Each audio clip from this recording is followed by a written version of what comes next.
الله وبركاته. إن الحمد لله نحمده ونستعينه ونستغفره ونعوذ بالله من شرور أنفسنا ومن سيئات أعمالنا، من يهده الله فلا مضل له ومن يضلل فلا هادي له، وأشهد أن لا إله إلا الله وحده لا شريك له، وأشهد أن محمدا عبده ورسوله. يا أيها الذين آمنوا اتقوا الله حق تقاته ولا تموتن إلا وأنتم مسلمون.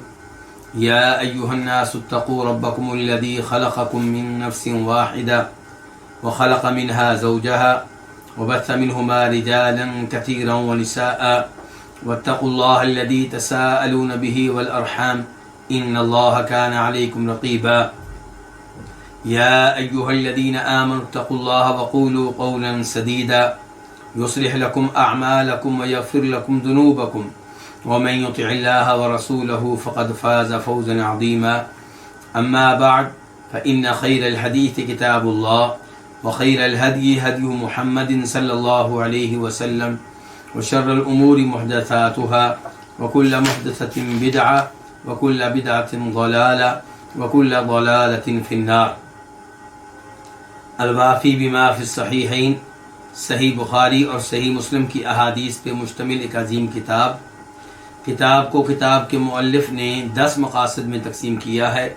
ان میں سے 9واں مقصد ہم پڑھ رہے ہیں، اور وہ ہے التاریخ والسیرہ والمناقب، یعنی کہ وہ احادیث جن کا تعلق تاریخ سے ہے، سیرت نبوی سے ہے، اور دیگر شخصیات کے مناقب و فضائل سے ہے. اور اس مقصد میں کئی کتب ہیں، ان میں سے تیسری کتاب ہم پڑھ رہے ہیں، اور وہ کتاب ہے الشمائل الشریفہ، یعنی کہ نبی علیہ الصلوۃ والسلام کے عظیم خصال، عظیم اخلاق اور آپ کی عظیم عادات وغیرہ. اور اس تیسری کتاب میں 7ویں فصل ہم پڑھ رہے ہیں، اور وہ ہے المعجزات، کہ نبی علیہ السلام کے معجزات. اس میں آج ہم دوسرا باب شروع کریں گے، لیکن اس سے پہلے ایک یہ وضاحت کہ جو پہلا باب ہے وہ ہے باب نبع الماء من بین اصابعہ وتکثیرہ. گزشتہ درس میں نے یہ لفظ اس انداز سے پڑھا تھا کہ جیسے با کے اوپر زبر ہو، فتح ہو، جبکہ فتح کی بجائے ہم نے اس کے اوپر سکون پڑھنا ہے، جزم پڑھنی ہے، نبع الماء. تو دوسرا باب کیا ہے آج؟ باب تکثیر الطعام، کھانے کا بڑھ جانا، کھانے کو بڑھا دینا. اور حدیث نمبر ہے 1802 1802 قاف. اس حدیث کے بیان کرنے پہ اتفاق ہے امام بخاری کا اور امام مسلم کا.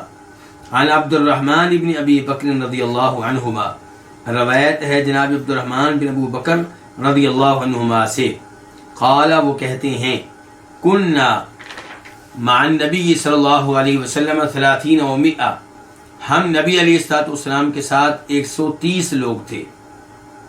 فقال النبی صلی اللہ علیہ وسلم، تو فرمایا نبی صلی اللہ علیہ وسلم نے، هل مع احد منکم طعام، کیا تم میں سے کسی کے پاس کوئی غلہ وغیرہ ہے، کوئی ایسی چیز ہے جس کو کھایا جا سکے. فَإِذَا مَعَ رَجُلٍ صَاعٌ مِّن طَعَامٍ أَوْ نَحْوُهُ، تو خلاف توقع ایک آدمی کے پاس 1 سا گندم کا آٹا تھا، او نحوہ، یا اس جیسی کوئی چیز تھی.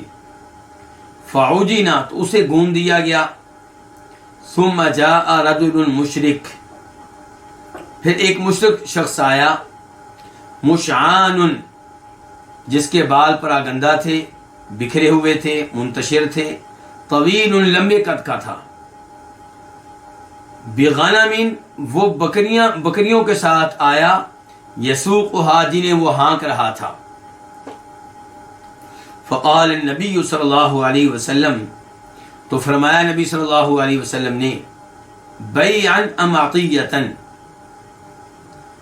کہ بکریاں بیچو گے یا عطیہ کے طور پہ دو گے. او قال، راوی کہتے ہیں یا آپ نے کہا ام ہبتن، یعنی کہ ام عطیہ کا لفظ بولا یا ام ہبہ کا، اور دونوں کا معنی بہت ہی قریب ہے. مقصد یہ ہے کہ آپ نے کہا بیچو گے یا ہدیہ کے طور پہ دو گے، عطیہ کے طور پہ دو گے، ہبہ کے طور پہ دو گے۔ اس سے یہ پتہ چلا کہ کافر سے ہدیہ لینا جائز ہے۔ اگر کوئی کافر آپ کو تحفہ دیتا ہے، ہدیہ دیتا ہے، تو لینے میں کوئی حرج نہیں ہے۔ خود نبی علیہ الصلوۃ والسلام کو کئی غیر مسلم بادشاہوں نے تحفے بھیجے اور آپ نے انہیں قبول کیا،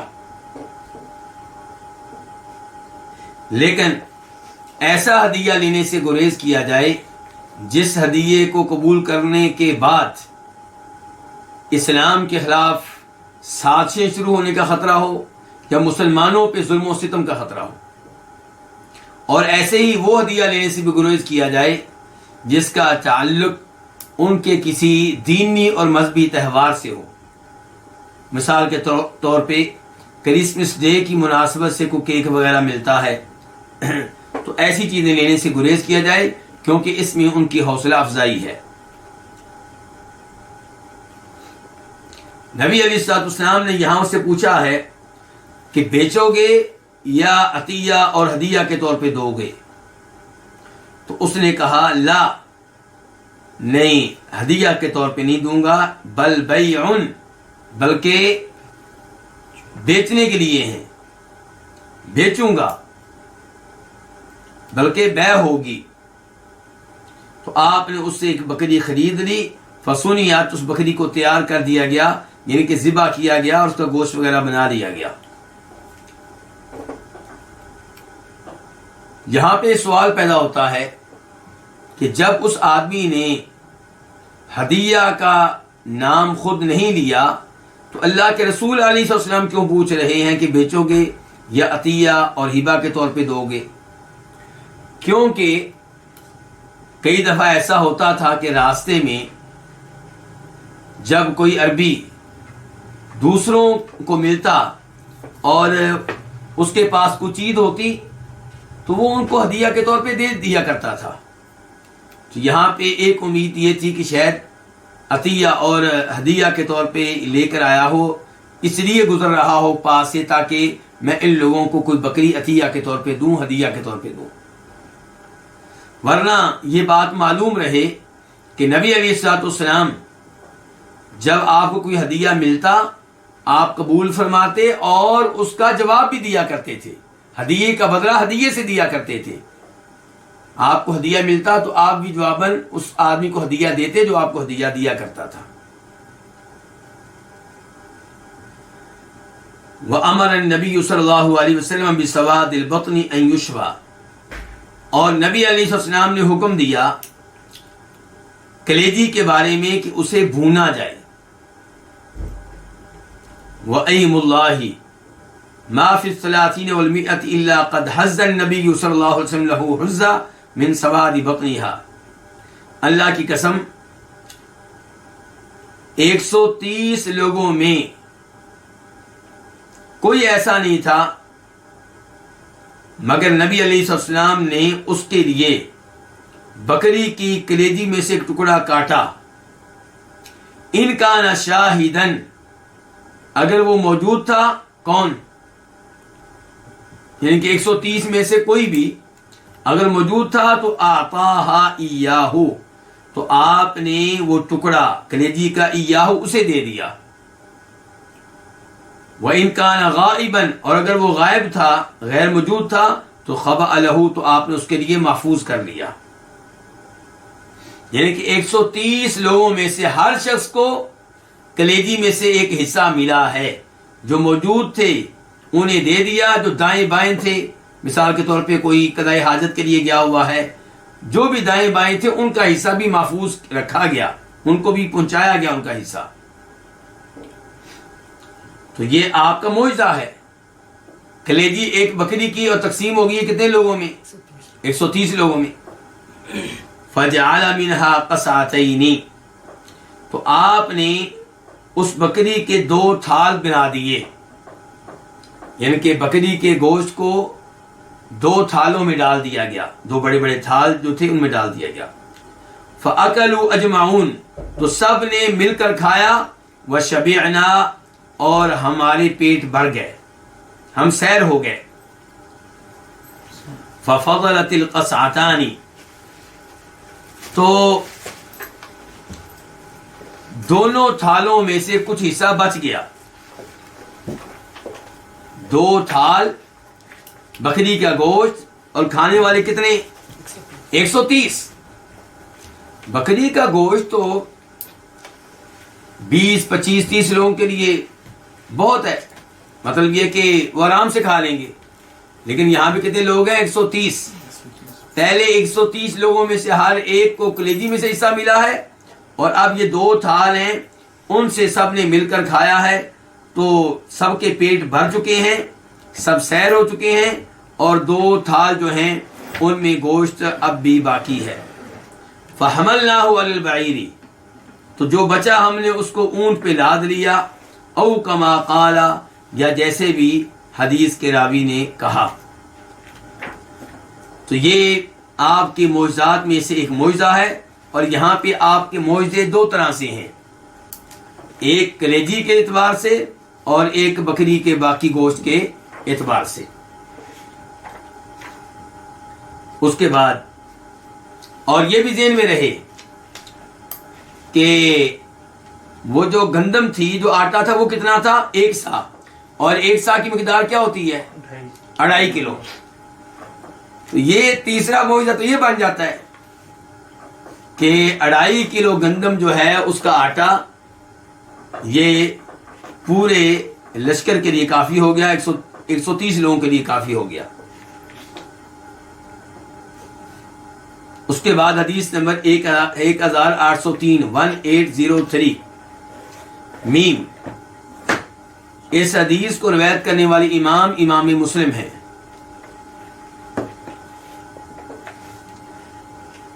عن ابی ہریرہ عن ابی سعید، روایت ہے جناب ابو ہریرہ سے. ابو ہریرہ کا نام کیا ہے؟ عبد الرحمن بن صخر دوسی، اگرچہ ان کے نام میں اختلاف ہے لیکن مشہور ترین قول یہی ہے. او عن ابی سعید، یا روایت ہے ابو سعید خدری سے، ان کا نام کیا ہے؟ سعد بن مالک بن سنان. شکل اعمش راوی کو شک ہو گیا ہے، شک ہو گیا ہے کہ یہ حدیث کے راوی ابو ہریرہ ہیں یا ابو سعید خدری ہیں. یہ اعمش کون ہے؟ حدیث کے راوی ہیں. اعمش اس حدیث کو روایت، اعمش کے نام ہے سلیمان بن مہران الکوفی. سلیمان بن مہران کوفی، ان کے کوفہ کے رہنے والے بڑے محدث ہیں. یہ اس حدیث کو لیتے ہیں ابو صالح سے. ابو صالح کون ہے؟ زکوان السمان الزیات، وہ زکوان جو کہ تیل کا اور گھی کا کام کیا کرتے تھے. اور ابو صالح جو ہیں وہ کہتے ہیں کہ اس حدیث کو میں نے لیا ہے ابو ہریرہ سے، یا انہوں نے کہا ابو سعید خدری کو. شک جو ہوا ہے وہ ابو صالح کو نہیں ہوا. ابو صالح نے تو حدیث بغیر شک کے سنائی تھی، کس کو؟ اعمش کو. لیکن اعمش کو شک ہو گیا کہ ابو صالح نے مجھے جب حدیث سنائی تھی تو جس صحابی کے نام لیا تھا وہ ابو ہریرہ تھے یا ابو سعید خدری تھے. یہ شک کس کو ہو گیا؟ اعمش کو. اور حدیث کس کتاب کی ہے؟ مسلم کی. امام دارقطنی ایک بڑے امام گزرے ہیں، بڑے محدث گزرے ہیں. انہوں نے صحیح بخاری اور صحیح مسلم کی احادیث کا جائزہ لیا تو ان کی چند احادیث پہ اعتراض کیے ہیں، لیکن ان اعتراضات کا یہ مطلب نہیں ہے کہ جہاں جہاں امام دارقطنی نے اعتراض کیا وہاں پہ حق ان کے ساتھ ہے. اب ایک مثال آپ یہیں لے لیں. امام دارقطنی یہاں پہ اعتراض کرتے ہیں کہ دیکھو بھائی، حدیث کے راوی میں شک ہو گیا ہے کہ ابو ہریرہ ہیں کہ ابو سعید خدری ہیں. تو امام دارقطنی کہتے ہیں کہ امام مسلم کو چاہیے تھا ایسی حدیث کو اپنی کتاب میں جگہ ہی نہ دیتے جس میں شک آ گیا کہ صحابی کون سے ہیں. تو امام ابن صلاح جو بعد میں آئے وہ جواب دیتے ہیں، وہ کہتے ہیں کہ اس شک کا کوئی نقصان نہیں ہے. شک ہوا ہے صحابی میں. شک کس میں ہوا ہے؟ صحابی میں، کہ ابو ہریرہ ہیں یا ابو سعید خدری. تو کیا فرق پڑتا ہے؟ صحابی سارے کے سارے قابل اعتماد، قابل اعتبار، سچ کہنے والے، شک و شبہ سے بالا تر ہیں. ابو ہریرہ ہوں یا ابو سعید خدری ہوں، حدیث کی صحت پہ کوئی فرق نہیں پڑے گا. اسی لیے امام مسلم نے اس شک کی کوئی پرواہ نہیں کی، اور یہ بات بالکل ٹھیک ہے. تو روایت ہے ابو ہریرہ سے یا ابو سعید خدری سے. شک کس کو ہوا ہے؟